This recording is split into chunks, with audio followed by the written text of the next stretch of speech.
Imagine you're a kid ages 6 to 12 and you get a phone call that you get to run through the toy aisle, grabbing any and every toy you can for 3 minutes. Well, that's exactly what one girl in the Wisconsin Dells got to do today.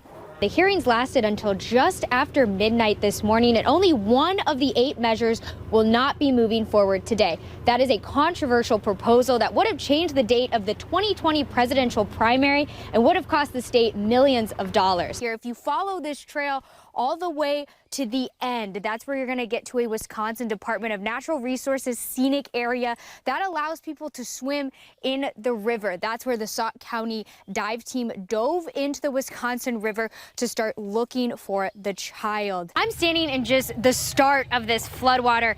Down the street where Kevin's house actually is, it's about 3 feet deeper. And now, when Kevin bought the home, he was aware that it flooded back in 2008, but he never thought a once-in-a-lifetime event like that would happen again. The superintendent confirmed with us this morning that there was a potential bomb threat written on a bathroom wall, and they found that yesterday. And so today they are not allowing students inside the school until 7 o'clock this morning, and they are going to have backpack checks. AAA estimates that 93.6 million people will take a holiday trip this year. That's a 4% increase over last year. One of the big reasons for that increase, AAA is saying, is because this year it's going to cost you less at the pump. I'm all harnessed up. We've been teasing it all morning. Here we go. Oh! Reporting live in the Dells, I'm Amelia Jones, NBC 15 News.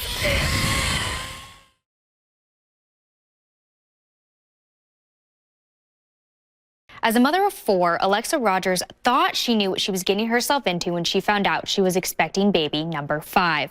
But fate had other plans, and soon their world was turned upside down as their baby became that 1 in 100. Looking back on that day, it's probably one of the hardest days of our lives. At 20 weeks, Alexa went into a routine ultrasound appointment. We went in and everything was looking great. Until the ultrasound tech saying, that's all I'm going to see of her heart. That's all I can see. I'm going to call the doctor. The doctor told Alexa and her husband Jeff that their baby not only had a hole in her heart, but was missing vital anatomy parts of the heart. At that point, we knew that she would need help. Born 6 weeks premature, I think she's feisty and just wanted to see the world. Island Diane Rogers' first sight of the world was under a bright light in an operating room as doctors performed her first open heart surgery. Not knowing if your child was going to survive or not is something that no parent should have to undergo. But it's more common than you think. Congenital heart defects are the most common birth defect in the U.S., and there is no cure. And we prayed, let her live and give her a chance at life. Prayers were answered. Baby Island's heart started beating on its own. It's a moment I'll never forget. But her fight is still just beginning. For the rest of her life, she will have to maintain a healthy heart with medication, surgeries, and potentially a heart transplant. Knowing that she's here is a blessing in and of itself. It's been difficult. The past 5 months has been incredibly difficult, but we as a family have gotten through this and will be stronger as a family. It's brought us closer. We're hopeful that she can come home soon and they can love her here versus at the hospital. The Rogers have set up a GoFundMe page to help them afford the medical expenses for their daughter, and we do have a link to that on our website, as well as a link to the Mended Little Hearts Foundation page for more information about congenital heart defects and to help other families who have found their babies as the 1 in 100. Reporting in the studio, Amelia Jones, NBC 15 News.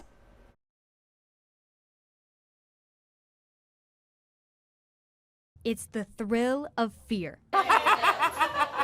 The screams. Oh my God! Hello. Extreme attention to detail. That's what makes the Screaming Acres Haunted House an ultimate frightful experience. Come on in. Doctor's office just opened. Especially with the makeup. Look up. Dawn Marie Savano has been doing the actor's makeup for 6 years. I love creating things that scare people because I'm kind of a wuss myself. So if I can create something that scares me, I know it's going to scare someone else. So I tested her abilities on myself. She did not disappoint. Oh my God, that is terrifying! And that is what the actors think of themselves, too. I hate being scared myself, so therefore I just kind of reverse the role on people and scare them. Because as you've seen, my laughter after scaring people, it just makes you feel all giddy inside.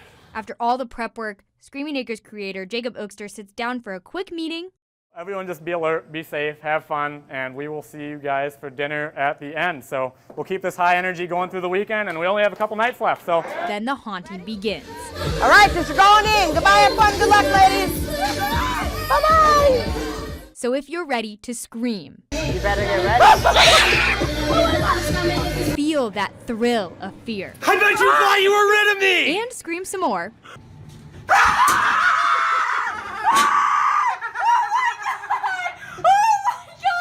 this is the place for you.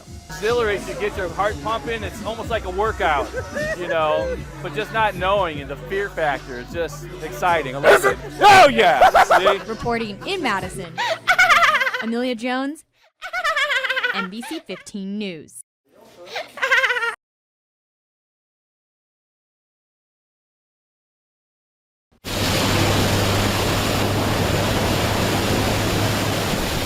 Kind of holy cow, it's unbelievable how deep it's getting. In a small town, you take care of each other. It's about helping the community and what you do, how you carry yourself and represent Reedsburg as a team. And in Reedsburg, the opponent is the Baraboo River. Neighbors take on floodwaters, knocking at their doors. It's unpredictable. I mean, I was assuming it'd come from the river behind us, and all of a sudden it's coming up out of the street. Kevin's been up for 24 hours. Just trying to get what I can packed. He's just trying to get out in time. Just trying to get as much junk out of the basement. I'm standing in just the start of this floodwater.